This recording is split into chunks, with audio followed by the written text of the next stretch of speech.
ಈ ವೇದಿಕೆ ಮೇಲೆ ಆಸನರಾಗಿರ್ತಕ್ಕಂಥ ಗಣ್ಯರೇ, ಈ ಸಂಸ್ಥೆಯ ಅಧ್ಯಕ್ಷರಾಗಿರ್ತಕ್ಕಂಥ ಗಿರೀಶ್ ಅವರೇ, ಕಾರ್ಯದರ್ಶಿ ಆಗಿರ್ತಕ್ಕಂಥ ಚಂದ್ರಕಲಾ ಅವರೇ, ನನ್ನ ಮುದ್ದಿನ ಮಕ್ಕಳೇ ಹಾಗೂ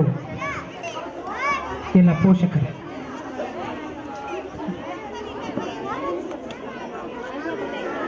ಈ ಹೊತ್ತಿನ ಈ ಸುಂದರ ಸಂಜೆಯ ಬಹಳ ಮುಖ್ಯವಾದ ಅಂಶ ಏನಂದರೆ, ಬಹಳ ಎಲ್ಲ ಸಮಾರಂಭಗಳಲ್ಲಿ, ಗ್ಯಾದರಿಂಗಲ್ಲಿ ಬಹಳಷ್ಟು ಜನ ಎಲ್ಲ ದೊಡ್ಡವರೇ ತುಂಬಿಕೊಂಡು ಕಾರ್ಯಕ್ರಮನ ನಡೆಸೋದನ್ನು ನಾವು ನೋಡ್ತಾ ಇರ್ತೀವಿ. ಆದರೆ ಈ ಕಾರ್ಯಕ್ರಮದ ಬಹಳ ಮುಖ್ಯವಾದಂಥ ವಿಶೇಷತೆ ಏನಂದರೆ, ಎಲ್ಲ ಸಣ್ಣ ಸಣ್ಣ ಪುಟಾಣಿಗಳಿದೆ ಅದನ್ನು ನಡೆಸ್ಕೊಡ್ತಾ ಇರೋಂಥದ್ದು ಭಾಳ ಹೆಮ್ಮೆ ಮತ್ತು ಖುಷಿಯಾಗುವಂಥ ವಿಷಯ.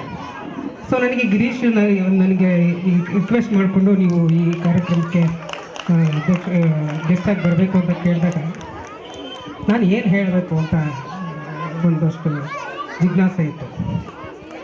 ಸೊ ನನಗೆ ಭಾಳ ಮುಖ್ಯವಾಗಿ ಅವ್ರು ಹೇಳ್ತಕ್ಕಂಥದ್ದು ವಿಷಯ ಏನಂದರೆ, ನಮ್ಮ ಈಗಿರ್ತಕ್ಕಂಥ ಮಕ್ಕಳ ಭವಿಷ್ಯ ಏನಿದೆ ಅದು ಮುಂದಿನ, ನೀವು ವಿಜ್ಞಾನಿಯಾಗಿದ್ದೀರಾ, ವಿಜ್ಞಾನಿಯಾಗಿ ಸಾಕಷ್ಟು ಅನುಭವ ಇದೆ, ತಮ್ಮ ಅನುಭವದಲ್ಲಿ ನಮ್ಮ ಮಕ್ಕಳ ಭವಿಷ್ಯನ ಹೇಗೆ ರೂಪಿಸ್ಬೋದು ಅನ್ನೋ 2-3 ಮಾತುಗಳನ್ನು, ಒಂದಷ್ಟು ವಿಚಾರವನ್ನು ಮಂಡನೆ ಮಾಡಿ ಅಂತ ಹೋಗ್ಬೇಕು. ಸೊ ನಮಗೆಲ್ಲ ಗೊತ್ತಿದೆ ಇವತ್ತು ಪ್ರಪಂಚ ಎಷ್ಟು ನಾಗಲೋಟದಲ್ಲಿ ಓಡ್ತಾ ಇದೆ, ಎಷ್ಟು ಮುಂದುವರೆದು ಟೆಕ್ನಾಲಜಿ ರೆವಲ್ಯೂಷನ್ ಆಗ್ತಾ ಇದೆ.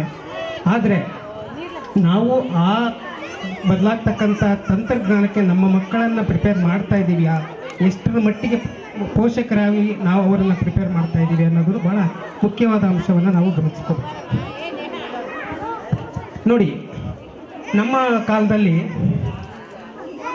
ಡಾಕ್ಟರ್ ಆಗಬೇಕು, ಇಂಜಿನಿಯರ್ ಆಗಬೇಕು, ಅಡ್ವೊಕೇಟ್ಸ್ ಆಗಬೇಕು, ಪೈಲಟ್ ಆಗಬೇಕು ಅನ್ನೋ ಭಾಳಷ್ಟು ಎಲ್ಲ ಕನಸುಗಳನ್ನು ಪೋಷಕರು ನಾವೆಲ್ಲ ನಮ್ಮ ತಂದೆ ತಾಯಿಗಳು ಒಪ್ಕೊಂಡಿದ್ರು.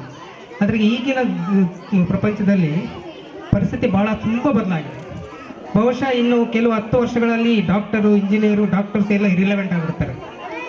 ಹಾಗಿದ್ರೆ ನಮ್ಮ ಮಕ್ಕಳ ಭವಿಷ್ಯ ಏನು, ಹೇಗೆ ನಮ್ಮ ಮಕ್ಕಳನ್ನು ಬೆಳೆಸ್ಕೋಬೇಕು? ಯಾಕೆ ಇರಿಲೆವೆಂಟ್ ಆಗ್ತಾರೆ ಅಂದರೆ, ತಂತ್ರಜ್ಞಾನ ಎಷ್ಟು ಮುಂದುವರೆದಿದೆ ಅಂದರೆ, ಈಗ ಉದಾಹರಣೆಗೆ ನಾನು ನನ್ನ ಮಗನ ನೀನು ಇಂಜಿನಿಯರಿಂಗ್ ಮಾಡು ಅಥವಾ ಮೆಡಿಕಲ್ ಮಾಡು ಅಂತ ಹೇಳಿ ಈಗ ನಾನು ಅವನನ್ನು ಶಾಲೆಗೆ ಸೇರಿಸಿ ಇಂಜಿನಿಯರಿಂಗ್ ಕನಸು ಕಟ್ಕೊಂಡು ಅವನನ್ನು ಸೇರಿಸಿ ಡಾಕ್ಟರ್ ಮಾಡಿದ್ದೀನಿ.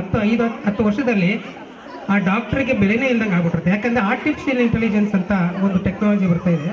ಆ ಟೆಕ್ನಾಲಜಿ ಇಡೀ ಯಾವುದೇ ರೀತಿಯಾದ ಪ್ರೊಫೆಷ್ನಲ್ ಇರ್ತಕ್ಕಂಥ ವ್ಯಕ್ತಿಯ ಕೆಲಸವನ್ನು ಅದು ಮಾಡಿಬಿಡುತ್ತೆ. ಹಾಗಿದ್ರೆ ನಮ್ಮ ಮಕ್ಕಳ ಭವಿಷ್ಯ ಏನು, ನಾವು ಹೇಗೆ ಅವ್ರನ್ನ ಪ್ರಿಪೇರ್ ಮಾಡಬೇಕು ಅಂದರೆ, 3 ಭಾಳ ಮುಖ್ಯವಾದ ಅಂಶಗಳನ್ನು ನಾವು ಜ್ಞಾಪಕ ಇಟ್ಕೊಳ್ಬೇಕು ನಮ್ಮ ಮಕ್ಕಳನ್ನ ಬೆಳೆಸೋ ವರ್ಷದಲ್ಲಿ. ಮೊಟ್ಟ ಮೊದಲನೇದಾಗಿ ನಾವು ನಮ್ಮ ಮಕ್ಕಳಿಗೆ ನಾವು ಅಂದ್ಕೊಂಡಿದ್ದನ್ನು ನಾವು ಅವ್ರಿಗೆ ಒತ್ತಾಯಪೂರ್ವಕವಾಗಿ ಅವ್ರ ಮೇಲೆ ಹೇರಿ ನಾವೇನೋ ಅಂದ್ಕೊತೀವಿ ಅದನ್ನು ಮಾಡೋಕ್ಕೆ ನಾವು ಪ್ರಯತ್ನ ಪಡಬಾರ್ದು. ಆ ಮಗು ಹುಟ್ಟಿದ ತಕ್ಷಣ ಅದಕ್ಕೊಂದು ಜೆನೆಟಿಕಲ್ ಪೊಟೆನ್ಷಿಯಲ್ ಇರುತ್ತೆ. ಪ್ರಕೃತಿ ಭಗವಂತ ಅವನು ಹುಟ್ಟಿದಾಗ ಅವನಿಗೊಂದು ಶಕ್ತಿಯನ್ನು ಹಾಕಿ ಕಳಿಸಿರ್ತಾರೆ. ಆ ಪೊಟೆನ್ಷಿಯಲ್ ಏನು ಅಂತ ನಾವು ಅರ್ಥ ಮಾಡ್ಕೋಬೇಕು. ನನಗೇನೋ ನನ್ನ ಮಗ ಇಂಜಿನಿಯರ್ ಆಗಬೇಕು, ಸೈಂಟಿಸ್ಟ್ ಆಗಬೇಕು, ಡಾಕ್ಟರ್ ಆಗಬೇಕು ಅಂತ ಫೋರ್ಸ್ ಮಾಡಿ ಅವನನ್ನು ಒತ್ತಾಯ ಮಾಡಿ ಅವನನ್ನು ಆ ಒಂದು ಇದಕ್ಕೆ ಹೇಳ್ಕೊಂಬರ್ಬಾರ್ದು.